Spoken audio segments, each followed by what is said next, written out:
ഞാൻ actually excited ആയിരുന്നില്ല. ഞാൻ വിചാരിച്ച ലാലേട്ടന്റെ പേരാ അതൊന്നും എൻ്റെ അടുത്ത് പറഞ്ഞില്ല. ലാലേട്ടന്റെ കൂടെയാണ് എന്നേ പറഞ്ഞുള്ളൂ. 200 രൂപയുടെ നോട്ടായിരുന്നു അവിടെ വെച്ചിട്ട്. അല്ല, ഞാൻ ബിസ്ക്കറ്റ് മാത്രമല്ല കഴിച്ചത്, അതിന് മുന്നേ കുറെ സാധനങ്ങൾ കഴിച്ചു. അങ്ങനെ നമ്മൾ അസ്യൂം ചെയ്യണം അല്ലേ? അതിന് മുന്നേ ചായ, ലൈം ഇതൊക്കെ കഴിച്ചു. എനിക്ക് നയനയുടെ കഥ പറയുന്ന സമയത്ത് നിങ്ങൾ ഒരു ഫ്രണ്ടിന്റെയും കൂടെ കഥ പറഞ്ഞു. അപ്പൊ ഞാൻ ഓർത്തു ഇനി ലെസ്ബിയൻസ് ആയിരിക്കും. തെറ്റിദ്ധാരണ വന്നിട്ടുണ്ട്. ലെസ്ബിയൻസ് അല്ല ഈ സിനിമയിൽ. പക്ഷെ സ്ത്രീകളെ കുറച്ച് കാണിച്ചിട്ടില്ല. സ്ത്രീകളെ ഈ പറയുന്ന പോലെ പ്രശ്നക്കാരാണെന്ന് ഒരിക്കലും പറഞ്ഞിട്ടില്ല. റിജക്ഷൻസ് കിട്ടി കിട്ടി കിട്ടി നമുക്കത് ശീലമായോണ്ട് ഇതും കൂടെ ഒന്ന് ട്രൈ ചെയ്ത് നോക്കാം. എല്ലാം ട്രൈ ചെയ്ത് കിട്ടുവാണെങ്കിൽ കിട്ടട്ടെ എന്നുള്ള ആ മൈൻഡിലായിരുന്നു കൊടുത്തിരുന്നത്. ലാലേട്ടൻ എന്താ പറഞ്ഞത് രുക്മിണി എന്നുള്ള പേര് കേട്ടപ്പോ?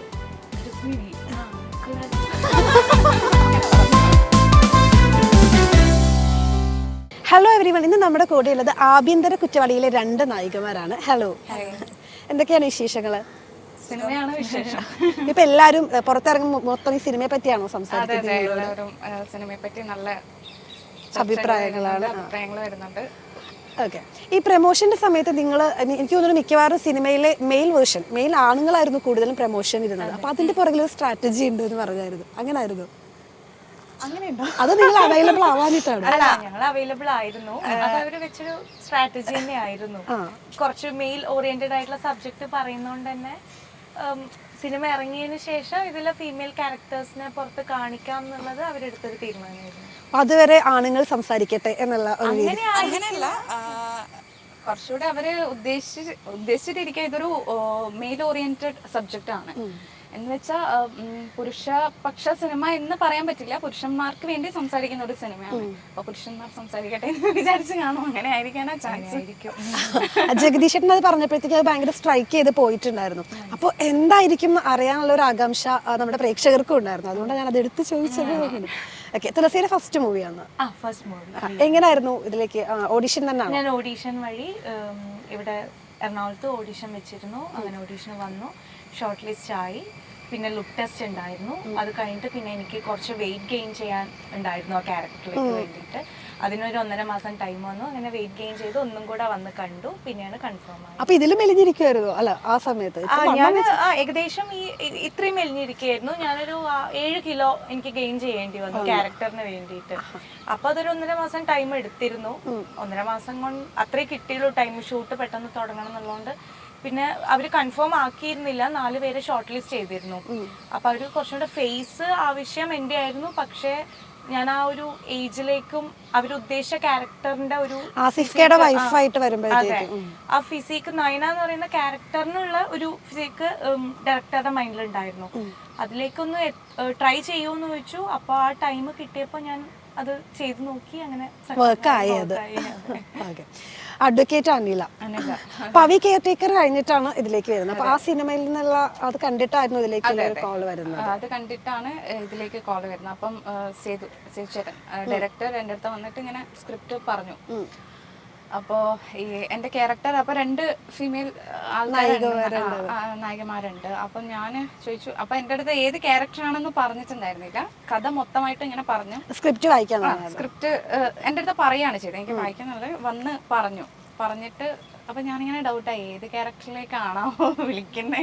ഞാൻ ചോദിച്ചു നയനയാണോ ഞാൻ ചോദിച്ചു. പറഞ്ഞു നയനയല്ല, അഡ്വക്കേറ്റ് അനിലയായിട്ടാണെന്ന് പറഞ്ഞു.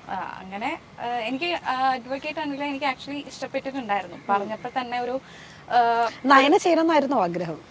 നയന ചെയ്യണമെന്ന് ആഗ്രഹം ഉണ്ടായിരുന്നു ആക്ച്വലി. പക്ഷെ അഡ്വക്കേറ്റ് അനിലയോട് ഒരു ബുദ്ധിമുട്ടൊന്നും ഉണ്ടായിരുന്നില്ല. അതായത് കുഴപ്പമില്ലായിരുന്നു. അനിലയ്ക്കൊരു ഗ്രാഫ് ഉണ്ട് ആക്ച്വലി. ആ ക്യാരക്ടറിനെ ഒരു പടം കണ്ടു കഴിഞ്ഞാൽ മനസ്സിലാവും. അത് കണ്ടായിരുന്നു. അപ്പൊ ഒരു ഗ്രാഫുള്ള ക്യാരക്ടറാണ്. അപ്പൊ എനിക്ക് ഞാൻ കൺവിൻസ്ഡ് ആയിരുന്നു അനിലയാണെങ്കിലും ഓക്കെ ആണെന്നുള്ളത്.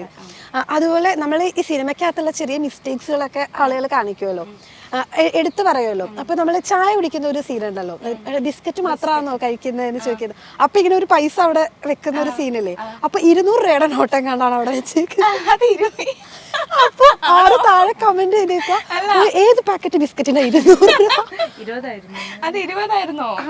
200 രൂപ പറഞ്ഞ കമന്റ് തന്നേക്ക. അപ്പൊ ഞാൻ ആലോചിച്ചു, ഞാൻ ആക്ച്വലി അത് അത്ര ശ്രദ്ധിച്ചില്ല. കാരണം അത്ര മൈന്യൂട്ട് ആയിട്ടുള്ള കാര്യങ്ങളൊന്നും നമ്മൾ നോക്കില്ലല്ലോ. അപ്പൊ ഇങ്ങനെ അത് തിയേറ്ററിൽ ഇരിക്കുമ്പോഴത്തേക്ക് 200 രൂപയുടെ ഏത് ബിസ്ക്കറ്റാന്ന് ഇങ്ങനെ ആരും പറയുന്നുണ്ട്. അപ്പൊ ഇതൊക്കെ കമന്റും വന്നേക്കുന്നത്. അപ്പൊ 200 രൂപ അത്രയും മൈന്യൂട്ടായിട്ട് ആളുകൾ കാര്യങ്ങൾ ശ്രദ്ധിക്കുന്നുണ്ട്. അത് ആക്ച്വലി എന്റെ ഓർമ്മ ശരിയാണെങ്കിൽ 20 രൂപയാണെന്നാണ് തോന്നുന്നത്. എനിക്കും അത് കാര്യമായിട്ട് ഓർമ്മയില്ല. പക്ഷെ ഇങ്ങനെ പറഞ്ഞപ്പോഴത്തേക്കാണ് ഞാൻ 200 രൂപയുടെ നോട്ടായിരുന്നു അവിടെ വെച്ചിട്ട്. അല്ല, ഞാൻ ബിസ്ക്കറ്റ് മാത്രമല്ല കഴിച്ചത്, അതിന് മുന്നേ കുറെ സാധനങ്ങൾ കഴിച്ചു. അങ്ങനെ നമ്മൾ അസ്യൂം ചെയ്യണം അല്ലേ? അതിന് മുന്നേ ചായ, ലൈം ഇതൊക്കെ കഴിച്ചിട്ടുണ്ട്. അപ്പം മൊത്തത്തില് അങ്ങനെ പറഞ്ഞാൽ മതി. വരുന്നുണ്ട് 200 രൂപ ബില്ലാവുന്ന രീതിയിലുള്ള സാധനങ്ങൾ. അല്ല, ഇതാണോ അല്ലെന്ന് എനിക്കും അറിയില്ല കേട്ടോ. ഞാൻ ഇങ്ങനെ കേട്ടതിന്റെ ഒരു ഇതിലാണ്. ആ സീൻ വരുന്നതിന് മുന്നേ തന്നെ ഞാൻ കഴിക്കാൻ തുടങ്ങിയിട്ടുണ്ടല്ലോ. കണ്ടിന്യൂറ്റി ഉണ്ടോ? ഓക്കെ. ആസിഫ് ഖയുടെ വൈഫായിട്ടാ വരുന്നതെന്ന് പറഞ്ഞല്ലോ. അപ്പൊ ഒരു ടെൻഷൻ ഉണ്ടായിരുന്നു. ആദ്യത്തെ മൂവി ഒരു സൂപ്പർ സ്റ്റാറിന്റെ കൂടെ സ്ക്രീൻ നമ്മൾ ഷെയർ ചെയ്യുന്നു. ഉറപ്പായിട്ടും ടെൻഷൻ ഉണ്ടാവും. പിന്നെ എനിക്ക് ആസിഫ് ഖയുടെ മൂവിയുടെ ഓഡീഷൻ എന്ന് പറഞ്ഞിട്ട് നമുക്ക് ചെല്ലുമ്പോൾ തന്നെ എല്ലാവർക്കും എന്താ പറയാ, വർക്ക് ചെയ്യാൻ ആഗ്രഹമുള്ള ഒരു ആക്ടർ ആയിരിക്കുമല്ലോ ആസിഫ് ഖ ഉറപ്പായിട്ടും. അപ്പോൾ കിട്ടും എന്ന് ഉറപ്പില്ലെങ്കിലും പോയി നോക്കാം. കാരണം ഞാൻ കുറച്ചൊരു 7 years ആയിട്ട് ഞാൻ ഓഡീഷൻസ് ഒക്കെ അറ്റൻഡ് ചെയ്യുന്നുണ്ട്. ഇതിലേക്ക് തന്നെ ഫോക്കസ് ചെയ്യുന്നത്. അപ്പം റിജക്ഷൻസ് കിട്ടി നമുക്കത് ശീലമായോണ്ട് ഇതും കൂടെ ഒന്ന് ട്രൈ ചെയ്ത് നോക്കാം. എല്ലാം ട്രൈ ചെയ്യുന്ന ആ മൈൻഡിലായിരുന്നു കൊടുത്തിരുന്നത്. പിന്നെ കൊടുത്ത് ഷോർട്ട് ലിസ്റ്റ് ആയപ്പോൾ ഞാൻ വിചാരിച്ചു ഓക്കെ കുറച്ച് പേരൊക്കെ ഉണ്ടാവുള്ളൂ. പക്ഷെ ഓഡീഷന് പോയി കഴിഞ്ഞപ്പോൾ 100 പേരുടെ ഓഡീഷൻ ആയിരുന്നു. അപ്പോൾ വീണ്ടും ഡൗൺ ആയി. കാരണം ഞാൻ കുറച്ച് നാട്ടിൻപുറത്തുനിന്ന് വരുന്ന ഒരാളാണ്. ഞാൻ എനിക്ക് ഇൻസ്റ്റ നോക്കിയപ്പോ ഇങ്ങനെയാണോ കോസ്റ്റ്യൂംസ് കൂടുതൽ ഒരു നാടൻ സുന്ദരിയായി ഇങ്ങനെ ഇവരുടെ സംസാരിച്ചു കഴിഞ്ഞു കഴിഞ്ഞാൽ ഇവർക്ക് തുളസി എന്നല്ലാതെ വേറൊരു പേര് മോഡേൺ ഇടില്ല എന്നല്ല, പക്ഷെ കുറച്ചും കൂടെ കംഫർട്ടബിൾ. ഞാൻ നോക്കിയപ്പോഴത്തേക്ക് ഒരു നാടൻ സുന്ദരി കറക്റ്റ് ആ തുളസി എന്നുള്ള പേര് ശരിയാട്ടോ. അപ്പൊ അങ്ങനെ ഓഡീഷൻ വന്ന് അറ്റൻഡ് ചെയ്തു. അപ്പോഴും പ്രതീക്ഷയില്ല. കാരണം മുമ്പ് ഓൾറെഡി ഈ ഫീൽഡിലുള്ള ഒരുപാട് ആർട്ടിസ്റ്റുകൾ വന്നിരുന്നു ഓഡീഷന്. അപ്പോൾ നമുക്ക് ഉള്ള കോൺഫിഡൻസും പോവും അതും കൂടെ കാണുമ്പോൾ. പിന്നെ വിചാരിച്ചു ഒന്ന് ട്രൈ ചെയ്യാൻ, എന്തായാലും വന്നാലും ഇത്രയും നമ്മൾ ട്രൈ ചെയ്തിട്ട് ഇപ്പോൾ ആസിഫ് അലി പോലുള്ള ഒരു നടന്റെ ഫിലിമിലേക്ക് മെയിൻ ലീഡിലേക്ക് ഒരു ക്യാരക്ടറിന് ഒരു ഓഡീഷൻ എത്തി. ആ മൈൻഡ് സെറ്റിൽ ട്രൈ ചെയ്യാന്ന് വിചാരിച്ചു. അങ്ങനെ പിന്നെ ഒരു 4-5 റൗണ്ട് കഴിഞ്ഞതിന് ശേഷമാണ് അവര് ലുക്ക് ടെസ്റ്റിന് വിളിച്ചതും. പിന്നെ കോള് വന്നപ്പോ ഞെട്ടിയായിരുന്നു ശരിക്കും. കോള് വന്നപ്പോ ഞാനിങ്ങനെ ഇടയ്ക്കിടയ്ക്ക് ചോദിക്കുന്നുണ്ടായിരുന്നു. 4 പേരെ ഞാൻ പറഞ്ഞല്ലോ ഇവര് നോക്കി വെച്ചിട്ടുണ്ട്. ഫൈനലൈസ് ചെയ്തിട്ടില്ല. ഈ 4 പേരെയും വിളിച്ച് ലുക്ക് ടെസ്റ്റും നടത്തിയിരുന്നു ക്യാരക്ടറിന്. പിന്നെ അതിനുശേഷം ടൈം എടുത്തു അവര് ഒരു 1-1.5 ആഴ്ചയോളം പറയാൻ വേണ്ടിയിട്ട്. അപ്പൊ ഞാൻ ഇടയ്ക്ക് സേതുചേട്ടന് മെസ്സേജ് അയച്ചു നോക്കുമ്പോ എന്തെങ്കിലും അപ്ഡേറ്റ്സ് ഉണ്ടോ. നമുക്ക് കിട്ടിക്കഴിഞ്ഞാൽ അതൊരു ആഗ്രഹമാണല്ലോ, കിട്ടിക്കഴിഞ്ഞാൽ അടിപൊളി എന്നുള്ള രീതിക്ക്. അപ്പൊ എന്നോടൊരു 1.5 ആഴ്ച കഴിഞ്ഞപ്പോ എന്നോട് പറഞ്ഞു, നീയാണ് കൺഫേം ആണ് തന്നെ വിചാരിച്ചോ, പക്ഷെ ഞങ്ങക്ക് നയന എന്ന് പറയുന്ന ക്യാരക്ടറിന് ഈ ഒരു ലുക്കിലേക്ക് എത്തണം. ഇപ്പൊ കുറച്ചും കൂടെ ഒരു കുട്ടിയായിട്ടാണ് ഫീൽ ചെയ്യുന്നത്. ഒരു 10-28 വയസ്സ്, ആ ഒരു കല്യാണം കഴിഞ്ഞ ഒരു 10-28 വയസ്സുള്ള കുറച്ച് ബബ്ലി ആയിട്ടുള്ള ഒരു ലേഡിയിലേക്ക് ലുക്ക് ഫിസിക്ക് എത്തണം എന്ന് പറഞ്ഞപ്പോ അതൊന്ന് ട്രൈ ചെയ്യേ പറഞ്ഞു. അങ്ങനെ പിന്നെ ഞാൻ വീക്ക്ലി 4 ദിവസമൊക്കെ കൂടുമ്പോ സേതുചേട്ടന് ഫോട്ടോ അയച്ചു കൊടുക്കും. വെയിറ്റ് ചെക്ക് ചെയ്യും. വെയിറ്റ് ചെക്ക് ചെയ്യും. അപ്പൊ എന്നോട് പറയും ബെറ്റർ ആണ് പറയും. അപ്പൊ എനിക്ക് കുറച്ചും കൂടെ കോൺഫിഡൻസ്. നന്നായി ഫുഡ് നല്ല ബുദ്ധിമുട്ടി. കാരണം ഷേക്ക് കുടിച്ചിരുന്നു, സ്മൂത്തി കുടിച്ചിരുന്നു വെയിറ്റ് ഗെയിനിന്. പിന്നെ നമ്മള് കഴിക്കുന്നേക്കാൾ കൂടുതൽ കലോറി ഇൻടേക്ക് ചെയ്യാൻ ഭയങ്കര ബുദ്ധിമുട്ടാ പെട്ടെന്ന് ഇത്രയും കുറഞ്ഞ ടൈമിനുള്ളില്. അത് നന്നായി കഷ്ടപ്പെട്ടിരുന്നു. കാരണം ഇങ്ങനത്തെ ഒരു അവസരം അടുത്ത് വന്നിട്ട് നമുക്ക് ഇതുകൊണ്ട് അത് നഷ്ടപ്പെടരുത് എന്നുണ്ടായിരുന്നു. അപ്പൊ പിന്നെ മാക്സിമം ട്രൈ ചെയ്തു. അങ്ങനെ പിന്നെ സെലക്ട് ആയി എന്ന് പറഞ്ഞപ്പോ ഭയങ്കര സന്തോഷം തോന്നി. പിന്നെ ഓവർ എക്സൈറ്റഡ് ആവാൻ നിന്നില്ല. കാരണം സിനിമയുടെ കാര്യമാണല്ലോ, എപ്പോ വേണമെങ്കിലും നമുക്ക് മാറാമല്ലോ. ലാസ്റ്റ് ഇറങ്ങുന്ന സമയത്ത് നമുക്കത് കൺഫേം ആയി എന്നുള്ളത് പറയാൻ പറ്റും. അതെ. അപ്പൊ പിന്നെ ഞാൻ വിചാരിച്ചു നമ്മളെ പാർട്ട് നമ്മൾ ചെയ്തു പോവാ, ബാക്കിയെല്ലാം വരുന്നോടത്ത് വെച്ച് കാണാന്നുള്ള ഒരു രീതിയിലാണ് പോയി. യൂണി ടേസ്റ്റ് അല്ലേ അതിന്റെ ആഡില് ഞാനത് ഇപ്പഴാ തിരിച്ചറിയുന്നത്. ലാലേട്ടന്റെ കൂടെ അതില് ലുക്ക് ഭയങ്കര ഡിഫറെന്റ് വേറൊരാളെ പോലെ. ഞാൻ പിന്നെ പവി കെയർ ടേക്കറിലുള്ള ആളാണോ ഇത് എനിക്ക് ഭയങ്കര ഡിഫറെന്റ് ആയിട്ടുള്ള ലുക്ക് ആയിരുന്നു. കുറച്ച് മുന്നേ ആണല്ലേ ഇത്? കഴിഞ്ഞ ഓണത്തിനാണ്. കഴിഞ്ഞ ഓണത്തിന്റെ ടൈമിലായിരുന്നു ഈ ആഡ് വന്നേ. അപ്പോ ഞാൻ ആക്ച്വലി എക്സൈറ്റഡ് ആയിരുന്നില്ല. ഞാൻ വിചാരിച്ച ലാലേട്ടന്റെ പേരാ, അതൊന്നും എൻ്റെ അടുത്ത് പറഞ്ഞില്ല. ലാലേട്ടന്റെ കൂടെയാണ് എന്നേ പറഞ്ഞുള്ളൂ. അപ്പോൾ വന്നു കഴിഞ്ഞ് ലുക്കൊക്കെ കഴിഞ്ഞ് ഓക്കെ ശരി ലാലേട്ടൻ വന്നിട്ടുണ്ടെന്നൊക്കെ പറഞ്ഞു. നമ്മൾ ശരി എന്നാൽ പോവാം. ഓക്കെ പോയേക്കോ. പോവാം. പോയി കഴിഞ്ഞപ്പോഴാണ് കോമ്പിനേഷൻ സീൻസ് ആണ് എന്നൊക്കെ മനസ്സിലായത്. അതിന് മുന്നേ ഒന്നും പറഞ്ഞില്ല. ഈ എന്താ ചെയ്യേണ്ടത് ലാലേട്ടന്റെ കൂടെ ആണെന്ന് മാത്രമുള്ള ഒരു ലൈനേ തന്നുള്ളൂ. വേറെ ഒന്നും പറഞ്ഞിട്ടുണ്ടായിരുന്നില്ല. അവിടെ പോയപ്പോഴാണ് സ്ക്രിപ്റ്റ് കിട്ടിയപ്പോൾ പേടിയുണ്ടായിരുന്നോ? പേടിക്കാനുള്ള സമയം കിട്ടിയില്ല, നേരത്തെ ഒന്നും അറിഞ്ഞില്ലല്ലോ. പേടിയൊന്നും ഉണ്ടായിരുന്നില്ല. സാറും ഭയങ്കര എന്താ പറയാ ഭയങ്കര കംഫർട്ടബിൾ ആക്കി നല്ലോണം സംസാരിച്ചു. ആദ്യമേ നല്ലോണം സംസാരിച്ച് പിന്നെ സാറ് രുക്മിണിന്ന് ഞാൻ പേര് ചോദിച്ചപ്പോൾ സാർ ആദ്യമായിട്ടാണ് രുക്മിണി എന്ന് പറയുന്നത്. അങ്ങനെ നല്ല പേര് ശ്രേയ രുക്മിണി. ശ്രേയ രുക്മിണി, പക്ഷെ കൂടുതൽ ആൾക്കാർ രുക്മിണി എന്നാ വിളിക്കുക. അങ്ങനെ കേൾക്കാനാണ് ഇഷ്ടം. കേൾക്കാനാണ് ഇഷ്ടം. അത് ശരിക്കും ഫുൾ ടൈം അങ്ങനെയാണ്. ശ്രേയ രുക്മിണി.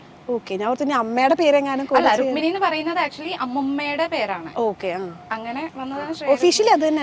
ഞാൻ RJ ആയിട്ട് റെഡ് FM കുറച്ച് നാൾ ഉണ്ടായിരുന്നു സിനിമ വരുന്നതിന് മുന്നേ. അപ്പോ എന്നെ ലോഞ്ച് ചെയ്തത് RJ രുക്മിണി ആയിട്ടാണ്.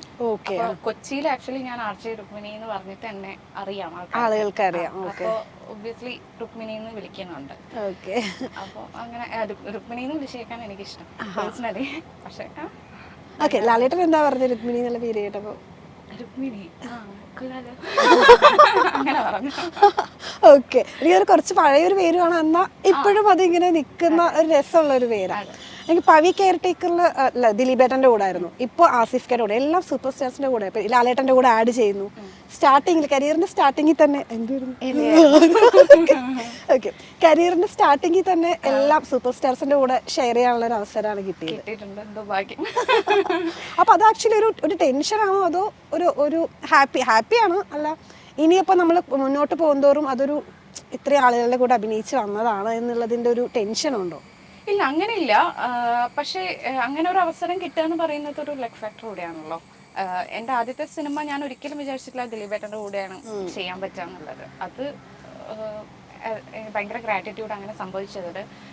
അത് കഴിഞ്ഞിട്ട് ഞാൻ ലാലേട്ടൻ്റെ കൂടെ അതും ഞാൻ ഈ പറഞ്ഞ പോലെ ഞാൻ ഒട്ടും എക്സ്പെക്ട് ചെയ്തിട്ട് കിട്ടിയതല്ല. ഓഡിഷൻ ഒക്കെ അങ്ങനെ ഡയറക്ടർ വിളിച്ചു. അപ്പം അൺഎക്സ്പെക്ടഡ് ആയിട്ടാണ് എല്ലാം സംഭവിച്ചുകൊണ്ടിരിക്കുന്നത്. അപ്പം ആസിഫിക്കയുടെ കൂടെ ഇപ്പൊ അഭിനയിക്കാന്ന് പറയുന്നത് ഒരു പ്രിവിലേജാ അല്ലേ? അങ്ങനെ ഒരു ആക്ടറിന്റെ കൂടെ അഭിനയിക്കാന്ന് പറയുന്നത് ഇപ്പോ ഉള്ള ഒരു സിനാരിയോയിൽ ഭയങ്കര പ്രിവിലേജ് ആയിട്ട് കാണുന്നു. ആസിഫിക്കും ഭയങ്കര നല്ല സപ്പോർട്ടീവ് കോ ആക്ടറാണ്. നമ്മളെ ഭയങ്കര കംഫർട്ടബിൾ. ദിലീപേട്ടനായാലും ലാൽ സാറിന്റെ കൂടെ അത്ര പോലെ സമയം എനിക്ക് ഉണ്ടായുള്ളൂ. എന്നാലും ഞാൻ പറയാണ്, ഇവരൊക്കെ ലെജൻസ് ആണ്. അവരുടെ കൂടെ അഭിനയിക്കുന്ന സമയത്ത് എന്തോ നമ്മളൊരു ന്യൂ കമ്മർ എന്നുള്ള രീതിയിൽ നമ്മൾ അത്രയും കംഫർട്ടബിൾ ആക്കിയിട്ടാണ് നമ്മളെ ബാക്കി ഷോർട്സിലൊക്കെ റെഡിയാക്കുക. അപ്പൊ അത് ഒരു ഭയങ്കര ലക്കായിട്ട് കാണുന്നു. ഇനി അങ്ങോട്ടും ഇതുപോലുള്ള ആൾക്കാരുടെ കൂടെ തന്നെ അഭിനയിക്കാനുള്ള ഭാഗ്യം കിട്ടട്ടെ. ഓക്കെ, ഈ സിനിമ ഒരു പുരുഷന്റെ അല്ലെങ്കിൽ പുരുഷന്മാരുടെ പ്രശ്നങ്ങളെ അഡ്രസ്സ് ചെയ്യുന്ന ഒരു സിനിമയാണ്. ഇപ്പൊ ഗ്രേറ്റ് ഇന്ത്യൻ കിച്ചൺ പോലെ അല്ലെങ്കിൽ ജയ ഹേ പോലെ നമ്മുടെ ലേഡീസിന്റെ പ്രശ്നങ്ങൾ അഡ്രസ്സ് ചെയ്യുന്ന സിനിമ ഒന്നുകൂടി നമ്മുടെ സമൂഹം അക്സെപ്റ്റ് ചെയ്യുന്നുണ്ട്. ഈ സിനിമ വരുമ്പോഴത്തേക്കും കുറെ അധികം കമന്റ്സ് വരുന്നുണ്ട് നെഗറ്റീവായിട്ട്. അത് കണ്ടായിരുന്നു? ഇത് ആക്ച്വലി ഗ്രേറ്റ് ഇന്ത്യൻ കിച്ചൺ എന്ന് പറയുന്നത് ശരിക്കും പുരുഷ മേധാവിത്വത്തെ കാണിക്കുന്ന ഒരു സിനിമയാണല്ലോ. അതില് എന്ന് വിചാരിച്ച എല്ലാ പുരുഷന്മാരും അങ്ങനെയാണെന്ന് നമുക്ക് ജനറലൈസ് ചെയ്യാൻ പറ്റത്തില്ല. അങ്ങനെയുള്ള ആൾക്കാരും സൊസൈറ്റിയിലുണ്ട്. അതുപോലെ ഈ സൈഡിൽ വരുമ്പോൾ ആഭ്യന്തര കുറ്റവാളിയിൽ നമ്മുടെ സൊസൈറ്റിയിൽ ഇതുപോലെയുള്ള ആണുങ്ങളും ഉണ്ട്, ഇതുപോലെയുള്ള സ്ത്രീകളും ഇതുപോലെയുള്ള ആൾക്കാരുണ്ട്. ഈ സിനിമയിൽ പക്ഷെ സ്ത്രീകളെ കുറച്ച് കാണിച്ചിട്ടില്ല. സ്ത്രീകള് ഈ പറയുന്ന പോലെ പ്രശ്നക്കാരാണെന്ന് ഒരിക്കലും പറഞ്ഞിട്ടില്ല. ഇതില് ഒരു സെർട്ടൻ റീസൺ ഉണ്ട്, ഇങ്ങനെയൊക്കെ സംഭവിക്കാനുണ്ടായ ഒരു റീസൺ അതിൽ കാണിച്ചിട്ടാണ് സിനിമ എൻഡ് ചെയ്യുന്നത്. എന്നാൽ ആ റീസണിന്റെ ഒരു ഭാഗമായി വരുന്ന, അതായത് നിഷ്കളങ്കമായിട്ടുള്ള ഒരുപാട് പുരുഷന്മാര് ഇങ്ങനെ ഈ ഒരു പ്രശ്നം കൊണ്ട് പെട്ടുപോകുന്ന ഒരു അവസ്ഥ, അത് എനിക്ക് തന്നെ പേഴ്സണലി അറിയുന്ന ഒരുപാട് ഫാമിലീസിൽ ഇങ്ങനെ സംഭവിച്ചിട്ടുണ്ട്. അപ്പൊ റിലേറ്റ് ചെയ്യാൻ വേണ്ടി പറ്റുന്ന, അപ്പോ നെഗറ്റീവ് വരുന്നത് എനിക്ക് തോന്നുന്നത് സ്ത്രീകളെ പ്രശ്നക്കാരിയാക്കിയായിട്ട് പറയുന്നുണ്ടോ എന്നുള്ള ഒരു ഇതായിരിക്കും. എനിക്ക് ആക്ച്വലി 2-3 കോമന്റ്സ് ഒക്കെ വന്നു. നമ്മുടെ ആ പാട്ടില് ഡ്രൈവിംഗ് എന്റെ അടുത്ത് ചോദിക്കുന്നുണ്ട്, ഡ്രൈവ് ചെയ്യാൻ അറിയോ? അപ്പൊ ഞാൻ പറയുന്നുണ്ട് എനിക്ക് ലൈസൻസ് ഉണ്ട് പക്ഷെ ഡ്രൈവ് ചെയ്യാൻ അറിയില്ല. അപ്പൊ അതും അറിയില്ല അല്ലേ? അത് ചുമ്മാ കളിയാക്കി പറയുന്നതാ. കാരണം ആ വക്കീലിന്റെ ക്യാരക്ടർ എന്താണെന്ന് അറിയാലോ. സിനിമയില്. അല്ല, അതിന് മുമ്പ് ഒരു ഭാഗത്ത് നമ്മള് പ്രതികരിക്കേണ്ടടുത്ത് പ്രതികരിച്ചുമില്ല, അവൻ മൊത്തത്തിൽ ടെൻഷനായിട്ടാണ് നമ്മുടെ സഹദേവൻ ഇരിക്കുന്നത്. അതെ അതെ. അപ്പൊ അത് ഒരു കളിയാക്കി പറഞ്ഞതാണ്. അത് സ്ത്രീകളെ തരം താഴ്ത്തി പറയുന്ന രീതിയിൽ കാണണ്ട. എനിക്ക് തോന്നുന്നു അത് അങ്ങനത്തെ രീതിയിൽ ആളുകൾ എടുക്കുകയും അങ്ങനത്തെ കമന്റ്സ് ഒക്കെ വന്നിട്ടുണ്ട്. എനിക്ക് വന്നിട്ടുണ്ട് അങ്ങനത്തെ കുറച്ച്. എനിക്ക് ഈ പറഞ്ഞ പോലെ ക്യാരക്ടർ കുറച്ച് വില്ലത്തി ആയോണ്ട് നായികയാണ്, പക്ഷെ എന്നാൽ നെഗറ്റീവ് ഷെയ്ഡുള്ള നായികയാണ്. ഇപ്പൊ ശ്രേയ പറഞ്ഞ പോലെ തന്നെ എന്റെ ക്യാരക്ടറിന് ഒരു ഗ്രാഫ് ഉണ്ട്. എനിക്ക് സ്ക്രിപ്റ്റ് ആദ്യം ചേട്ടൻ ഡയറക്ടർ വായിച്ചു തന്നപ്പോ വായിച്ച് കേട്ടതിന് ശേഷം എനിക്ക് കൺഫ്യൂഷൻ തോന്നി നായിക എന്ന് പറഞ്ഞു. പക്ഷെ ഇത് പോകുന്ന രീതി വേറെയാണ്. അപ്പൊ എന്നോട് പറഞ്ഞു ഇതാദ്യം ഞാൻ അഭിനയിക്കുന്നതാണ്, അതായത് നയന കുറച്ച് കാരണങ്ങൾ അവൾക്ക് മുന്നോട്ടുള്ള ലൈഫിലേക്ക് കുറച്ച് ആവശ്യങ്ങളുണ്ട്, ആ ആവശ്യം ഇതിലൂടെ മാത്രമേ നടത്താൻ പറ്റൂ എന്നുള്ളൊരു നിവൃത്തിയേടുകൊണ്ട് അങ്ങനത്തെ ഒരു സിറ്റുവേഷൻ ഉള്ളതുകൊണ്ട് മാത്രം മാരേജ് എന്നുള്ള ഒരു ഇതിലേക്ക്, അതായത് പഠിക്കാൻ വേണ്ടി ചോദിച്ചാൽ ഒരു പക്ഷെ വീട്ടുകാർ ഇത്രയും പൈസ നമുക്ക് റേസ് ചെയ്ത് തരില്ല. പക്ഷെ കല്യാണമാണെങ്കിൽ ഇത്രയും ആഭരണങ്ങൾ തന്ന് എല്ലാം തന്ന് നമ്മളെ ബാക്ക്ഗ്രൗണ്ട് സ്റ്റോറി എന്നോട് പറഞ്ഞിരുന്നു. അതായത് ഇങ്ങനെ തിങ്ക് ചെയ്താൽ മതി, ഒരു ഇടുക്കിന്ന് വരുന്ന കുറച്ച് എന്താ പറയാ അത്യാവശ്യം റിച്ച് ആയിട്ടുള്ള എഡ്യൂക്കേറ്റഡ് ആയിട്ടുള്ള എന്നാൽ ഈ പറയുന്ന പോലെ നാടനായിട്ടുള്ള ഒരു തിങ്കിങ് ഒക്കെ ഉള്ള കുറച്ച് കുശുമ്പും അസൂയൊക്കെ ഉള്ള അങ്ങനത്തെ ഒരു പെൺകുട്ടിയാണ്. ആ പെൺകുട്ടിക്ക് മുന്നോട്ട് പോകാൻ, ആ പെൺകുട്ടി ആഗ്രഹിച്ച ലൈഫിലേക്ക് എത്തിപ്പെടാൻ ആകെ റൂട്ട് എന്ന് പറയുന്നത് ഈ പാരന്റ്സിന്റെ കയ്യിൽ നിന്ന് ഈ ഗോൾഡ് വഴി അത് പൈസയാക്കുക എന്നുള്ളതാണ്. അപ്പൊ അതിലേക്ക് എത്തണമെങ്കിൽ ഈ കല്യാണം മാത്രമേ മാർഗുള്ളൂ. നയനയ്ക്ക് ഒരിക്കലും സഹദേവനോട് പേഴ്സണലി ഒരു ഇഷ്യൂ ഇല്ല. സഹദേവൻ അല്ലെങ്കിൽ അവിടെ വേറൊരാള്. അത്രേ ഉള്ളൂ. നയനയുടെ ലക്ഷ്യം എന്ന് പറയുന്നത് അതിൽ നിന്നുള്ള എമൗണ്ട് കിട്ടി പുറത്തു പോവുക എന്നുള്ളതാണ്. അതായത് ഒരു പുരുഷനാല് പ്രോബ്ലം ഉണ്ടായതുകൊണ്ട്, ആ ട്രോമ ഉള്ളതുകൊണ്ട് പുരുഷന്മാരെ ജീവിതത്തിലേക്ക് സ്വീകരിക്കാൻ പറ്റില്ല എന്നുള്ളൊരു മെന്റാലിറ്റിയിൽ എത്തിയിട്ടുണ്ടായിരുന്നു. അതേപോലെ ഒരു സുഹൃത്തിനെയും കൂടെ കിട്ടിയപ്പോ അവർ ഓൾറെഡി പ്ലാൻ ചെയ്തിരുന്നു നമ്മുടെ ലൈഫ് ഇങ്ങനെ ആയാൽ മതി, പുരുഷന്മാർ ലൈഫിൽ വേണ്ട എന്നുള്ളത്. എനിക്ക് തോന്നുന്നു നയനയുടെ പേഴ്സ്പെക്റ്റീവിൽ നോക്കുമ്പോൾ ശരിയാണ്, ഇപ്പുറത്തെ ഒരു ചീറ്റിംഗ് ആണ് നടന്നതെങ്കിലും നയനയുടെ പേഴ്സ്പെക്റ്റീവിൽ നോക്കുമ്പോൾ അപ്പുറത്തൊരു പുരുഷനാലാണ് ഈ ഇഷ്യൂ വന്നത്, ഇപ്പുറത്തെ ഒരു പുരുഷൻ തന്നെ ഇരയാവുന്നുണ്ട്. അത് പക്ഷെ ഈ ക്യാരക്ടർ അവരുടെ കാര്യത്തിൽ ചിന്തിക്കുമ്പോ കുറച്ചും കൂടെ സെൽഫിഷ് ആവുകയാണ്. അവർക്ക് ഇനി മുന്നോട്ട് പോകണമെങ്കിൽ മറ്റൊരു ഓപ്ഷൻ ഇല്ല. അപ്പൊ വേറൊരാളെ കുറിച്ച് ഓപ്പോസിറ്റ് നിൽക്കുന്ന ആളെ കുറിച്ച് ചിന്തിക്കാതെ മുന്നോട്ട് പോകുന്നു. ആളിന്റെ പ്രശ്നമാണ് സിനിമയിൽ പറഞ്ഞിട്ടുള്ളത്. ആ ആളെന്ന് വെച്ച് കഴിഞ്ഞാൽ നമ്മുടെ സൊസൈറ്റിയിൽ കാണുന്ന ഒരു കോമൺ സാധാരണക്കാരനായ ഒരു മനുഷ്യനാണ്. അത് നമ്മളെ ഇടയിലുണ്ട്, അങ്ങനെയുള്ള ആളുകളുണ്ട്. അല്ലെങ്കിലും ആളുകൾക്ക് നമുക്ക് ഓപ്പോസിറ്റ് നിൽക്കുന്നത് ഒരു ആണുങ്ങളാണെങ്കിൽ അവർക്കെതിരെ ഉപയോഗിക്കാൻ പറ്റുന്ന ഒരു ആയുധമായിട്ട് പലരും അതിനെ യൂസ് ചെയ്യുന്നുണ്ടല്ലോ. ഉണ്ട്. ഇപ്പൊ നമ്മൾ ഇപ്പം ഡിവോഴ്സ് കേസസ് എടുക്കുകയാണെങ്കിൽ പല ഡിവോഴ്സ് കേസസിലും നമുക്ക് കാണാം മറ്റുള്ളവരെ പ്രതിയാക്കാൻ വേണ്ടിട്ട് നമ്മൾ ഓരോന്ന് ആഡ് ഓൺ ചെയ്യുന്നത്. കാരണം വക്കീലുമാരാണല്ലോ ഇത് റെഡിയാക്കുന്നത്. അപ്പൊ അവരുടെ ഒരു ഭാഷയിൽ അവരുടെ ഭാഷയിൽ ഈ പറയുന്ന കുറ്റങ്ങൾ ഇങ്ങനെ പറഞ്ഞുകൊണ്ടേയിരിക്കും, അങ്ങനെ ആഡ് ഓൺ ചെയ്യുന്നത് കാണാം. പിന്നെ ഇതില് സിദ്ധാർത്ഥേട്ടൻ ചെയ്ത റോള് പീറ്റർ എന്ന് പറയുന്ന ഒരു റോള്, അത് ശരിക്കും റിയൽ ലൈഫിലുള്ള സത്യം പറഞ്ഞാൽ നമ്മൾ ഫാമിലി കോർട്ടിൽ പോയ അങ്ങനെയുള്ള ധാരാളം അച്ഛന്മാരെ നമുക്ക് കാണാൻ പറ്റും. അതേപോലെ പിള്ളേര് അനുഭവിക്കുന്ന ഒരു ട്രോമ, ഈ അച്ഛനും അമ്മയും ഡിവോഴ്സ്ഡ് ആവുന്ന സമയത്ത് അവര് പോകുന്ന ഒരു ട്രോമ അത് പറയുന്നുണ്ട്. ഏറ്റവും വലിയ വിക്ടിം എന്ന് പറയുന്നത് അവരാണുള്ളത്. എനിക്ക് നയനയുടെ കഥ പറയുന്ന സമയത്ത് നിങ്ങൾ ഒരു ഫ്രണ്ടിന്റെയും കൂടെ കഥ പറഞ്ഞു. അപ്പൊ ഞാൻ ഓർത്തു ഇനി ലെസ്ബിയൻസ് ആയിരിക്കും.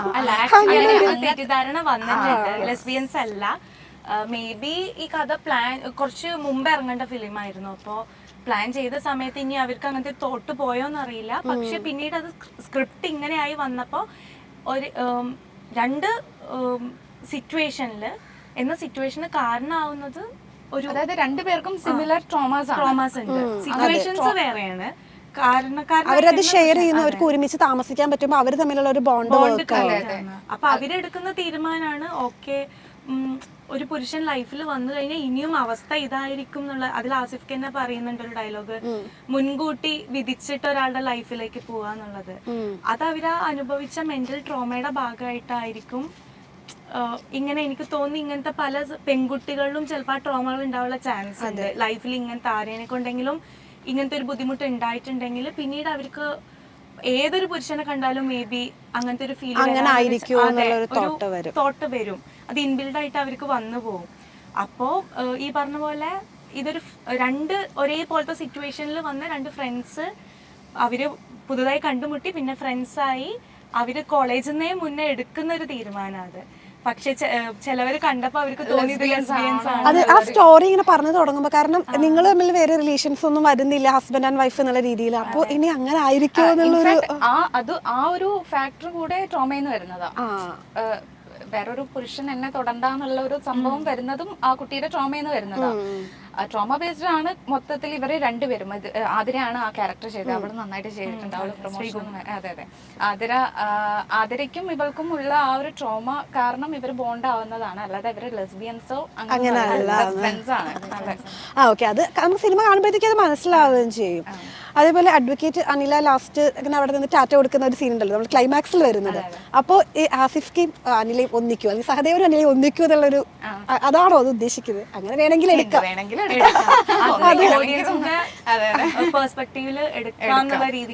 കാരണം സഹദേവനെ എല്ലാ രീതിയിലും ആ സമയത്ത് മനസ്സിലാക്കി കൂടെ നിന്ന ഒരു അഡ്വക്കേറ്റ് ആയിട്ട് വന്നാലും കുറച്ച് കഴിയുമ്പോൾ ഒരു ഫ്രണ്ട് എന്നുള്ള രീതിയിൽ ഒരാളാണ്. അപ്പോ അവർക്ക് അത് പറയുന്നില്ല, അവർ ഒന്നിക്കുന്നുണ്ടോ ഇല്ലയോ എന്നുള്ളത് കഥയിൽ പറയുന്നില്ല. അത് ഓഡിയൻസ് എങ്ങനെ വേണേലും എടുക്കാം, ഫ്രണ്ടായിട്ടെങ്കിൽ ഫ്രണ്ടായിട്ട് എടുക്കാം.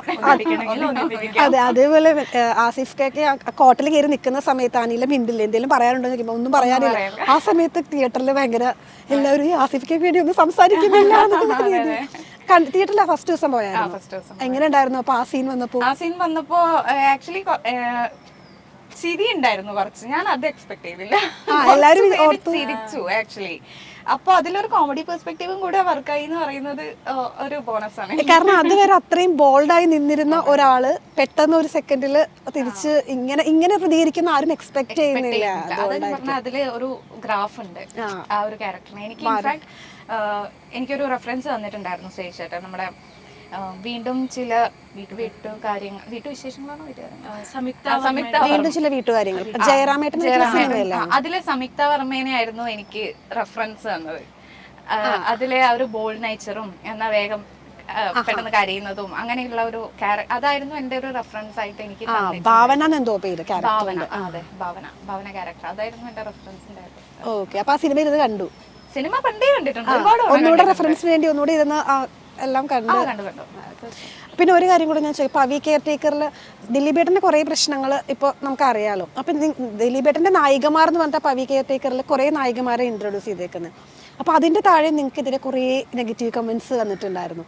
ദിലീപേട്ടനോടുള്ള ആ ഒരു പ്രശ്നം നിങ്ങൾക്കും കൂടെ? ഇല്ല, അങ്ങനെയില്ല, അങ്ങനെ നോക്കേണ്ട കാര്യമേ ഇല്ലല്ലോ. പ്രശ്നം സിനിമേനെ ഒരിക്കലും ബാധിക്കേണ്ട കാര്യമില്ല. പ്രശ്നത്തിന്റെ വഴിക്ക് പോകുന്നു. അല്ല, ആ സമയത്ത് അങ്ങനെ എന്തെങ്കിലും? ഇല്ല, ഒന്നും ഉണ്ടായിരുന്നില്ല. അങ്ങനെ നെഗറ്റീവ് കമന്റ്സ് അങ്ങനെ ഒന്നും ഉണ്ടായിരുന്നില്ല. ഇൻഫാക്ട് എനിക്ക് പേഴ്സണലി ഫീൽ ചെയ്തത് വർക്ക് ചെയ്യാൻ ഏറ്റവും കൂടുതൽ കംഫർട്ടബിൾ ആയിട്ടുള്ള ഒരു ആക്ടറാണ് ദിലീപേട്ടൻ. അപ്പം അങ്ങനെ നെഗറ്റീവ് കമന്റ്സ് ഒന്നും ഉണ്ടായിരുന്നില്ല.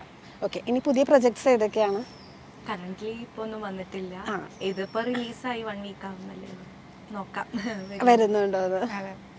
എനിക്ക് 2-3 പ്രൊജക്ട്സ് വന്നിട്ടുണ്ട്, ഒന്ന് കമ്മിറ്റ് ചെയ്തിട്ടുണ്ട്, ബാക്കി കേട്ടോണ്ടിരിക്കുന്നു. ഓക്കെ, പിന്നെ റിലീസ് ആവാൻ ഏതെങ്കിലും ഉണ്ടോ? ഇപ്പൊ ചെയ്തു വെച്ചത് ഏതെങ്കിലും? റിലീസ് ആവാൻ ഒരു നെറ്റ്ഫ്ലിക്സ് ഹിന്ദി പ്രൊജക്ട് ഉണ്ട്, ഒരു ഹിന്ദി ഫിലിം. അതിലൊരു ചെറിയ ബോളിവുഡിലൊക്കെ ചെറിയ റോള് ചെയ്തിട്ടുണ്ട്, മെയിൻ ലീഡ് ഒന്നുമല്ല. നല്ല ക്രൂ മെമ്പേഴ്സ് ആണ്. നീരജ് പാണ്ഡെ, മനോജ് ബാജ്പേയി. ഷൂട്ടൊക്കെ കംപ്ലീറ്റ് ചെയ്തു. ഓക്കെ, ഉടനെ ഉണ്ടാവും റിലീസ്? ഉടനെ ഉണ്ടാവും അറിയില്ല, അതിന്റെ ബാക്കി ഡീറ്റെയിൽസ് ഒന്നും വന്നിട്ടില്ല. അത് നെറ്റ്ഫ്ലിക്സ് ആണ്, നെറ്റ്ഫ്ലിക്സ് റിലീസ് ആണ്. അപ്പോൾ അതാണ് ഇപ്പൊ ഇനി റിലീസ് ആവാനുള്ള ഒരു പ്രശ്നം. ഓക്കെ, ആദ്യത്തെ സിനിമയെന്ന് തോന്നൂല കേട്ടോ, അത്രയും നന്നായിട്ട് ആസ് എ ഒരു ഓഡിയൻ എന്നുള്ള രീതിയിൽ ഭയങ്കര നന്നായിട്ട് ചെയ്തിട്ടുണ്ട്. ഞാൻ കാണുമ്പോൾ പറയണമെന്ന് ഓർത്തത്. ഓക്കെ, എനിവേ കണ്ടതിൽ സന്തോഷം. ഇനി ധാരാളം സിനിമകൾ ചെയ്യാൻ പറ്റട്ടെ. Thank you so much.